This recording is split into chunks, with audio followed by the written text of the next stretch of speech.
Assalamualaikum warahmatullahi wabarakatuh. Pertemuan kelima Hukum Pidana Bab 4 tentang hubungan sebab akibat atau kausalitas atau kausalit. Yang pertama, tujuan dari ajaran sebab akibat itu sendiri untuk menentukan hubungan antara sebab akibat, yang berarti menentukan adanya atau tidak adanya tindak pidana. Lalu, untuk menentukan pertanggungjawaban seseorang atas suatu akibat tertentu yang berupa suatu tindak pidana. Ajaran kausalitas merupakan unsur objektif dan tindak pidana karena terdapat di luar dari pelaku, yaitu dengan berupa perbuatan.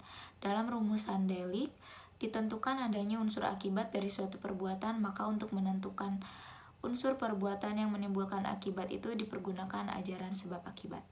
Yang kedua, teori-teori ajaran sebab akibat atau kualitas atau kausalitas. Teori Kardito-Sirkuaran atau teori evaluasi atau teori syarat mutlak atau Bendingungsteori. Yang pertama berasal dari Van Brol atau dari Jerman. Tiap syarat atau sebab dan semua syarat mempunyai nilai yang sama, karena apabila suatu syarat tidak ada maka akibatnya akan lain. Yang ketiga, akibat syarat positif maupun syarat negatif sama-sama sebagai penyebab timbulnya akibat, sehingga jika salah satu syarat tidak terpenuhi maka akibatnya lain pula. Selanjutnya, kebaikan teori ini adalah sebuah ditetapkan tetapi menimbulkan masalah tertentu karena terlalu luas lingkup berlakunya pertanggungjawaban pidana. Yang terakhir, kesulitan teori ini adalah terlalu membentang ke belakang sehingga tanpa batas. Selanjutnya, teori individualisme mengadakan pembatasan antara syarat dengan sebab secara pandangan khusus atau mengindividualisasi, yaitu secara konkret mengenai perkara tentu saja dengan mengambil pendapat sesudah kejadian atau post factum incorrect. Dalam pembentukan akibat dari sebab dilihat dari rangkaian syarat itu dilihat sendiri-sendiri. Tokoh atau penganut teori individualisasi adalah yang pertama Birkmayer. Sebab atau syarat yang paling kuat kesulitannya adalah menentukan faktor yang paling kuat. Yang kedua, binding. Sebab dan sesuatu akibat adalah faktor yang menahan atau negatif dari serangkaian faktor yang unggul atau positif. Yang terakhir, C. Faktor generalisasi. Teori ini melihat peristiwa sebelum kejadian atau antefaktum in abrupto, yaitu serentakan atau serentetan syarat yang merupakan perbuatan manusia dapat menjadi akibat dari suatu peristiwa, yaitu dilihat dari perhitungan yang layak atau pengasamaan hidup yang umum terjadi.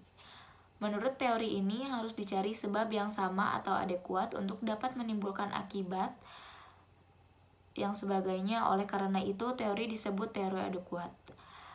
Ukuran dari teori ini adalah keadaan atau kebiasaan sehari-hari dari kejadian yang muncul. Persoalannya adalah dapat apa yang menentukan bahwa sesuatu sebab itu layak atau cocok untuk menimbulkan akibat. Berikut ketiga contoh teori tersebut. Yang pertama, contoh teori Arditio dulu.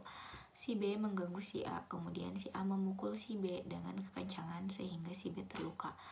Karena telah memukul atau telah dipukul, si B kemudian pergi. Saat itu pula si B mencari tumpangan untuk pulang ke rumah dengan menggunakan ojek online. Setelah di perjalanan, kemudian si ojol ini kecelakaan menyebabkan si B terluka parah. Kemudian si B dilarikan ke rumah sakit. Karena luka si B semakin parah hingga kehabisan darah sehingga si B meninggal. Dan berdasarkan teori ini, menurut saya yang dapat dipersalahkan dan diminta pertanggungjawaban adalah si B dan pengendara ojol, karena mereka berdua terlibat dalam kejadian yang menyebabkan si B meninggal. Karena pukulan dari si A dan kecelakaan dengan pengendara ojol yang menyebabkan hal ini terjadi atau meninggalnya si B. Yang kedua, contoh teori individualisasi. Seorang anak majikan sedang bermain kucing peliharaannya. Kemudian kucing itu berlari ke atas pohon dan tidak bisa turun. Lalu majikan menyuruh pembantu naik ke atas pohon untuk mengambil kucing. Tetapi pembantu itu menolak karena pohon itu sangat tinggi dan takut ada ular. Namun majikan tersebut kekeh untuk menyuruh pembantu itu mengambilkan kucing tersebut. Dan akhirnya pembantu itu memanjat pohon. Setelah di atas, pembantu tersebut dipatok oleh seekor ular sehingga pembantu itu terjatuh hingga meninggal. Selanjutnya contoh ketiga, atau contoh dari generalisasi.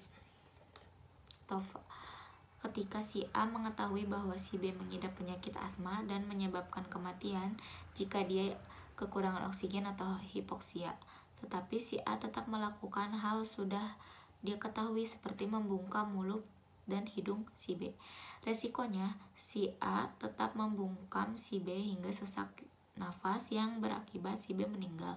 Maka perbuatan membungkam itu dinyatakan penyebab.